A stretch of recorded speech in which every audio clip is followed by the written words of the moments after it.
తర్వాత ఒకానొక కాలంలో గంగా సరస్వతిల మధ్య ఏదో సంవాదం జరిగింది. కోపంలో ఇద్దరు ఒకరినొకరు శపించుకున్నారు. నువ్వు నది అయిపోతూ కాక భూలోకంలో పడి ఉండు, ఆకాశగంగగా ఉన్న నువ్వు భూమి మీదకి పడిపోతూ కాక అని సరస్వతమ్మ అనింది. నువ్వు కూడా నదిగా మారిపోగాక అని గంగమ్మ అనింది.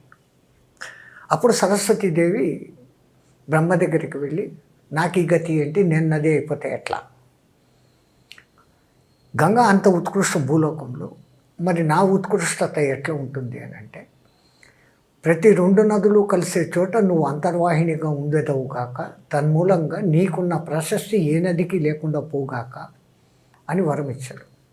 అంతటి ఆ ఉత్తమమైన సరస్వతి నది భౌగోళిక మార్పుల కారణం చేతను, యుగాలలో వచ్చే మార్పుల కారణంగాను అక్కడ లుప్తమైపోయాడు.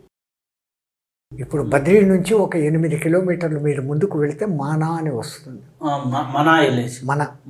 అక్కడ మానా సరిహద్దు అంటారు, బార్డరు. అక్కడ నిజమైన సరస్వతి ఉద్భవస్థానం. ఎట్లయితే గోముఖ దగ్గర గంగమ్మను అట్ట ఉద్భవస్థానం.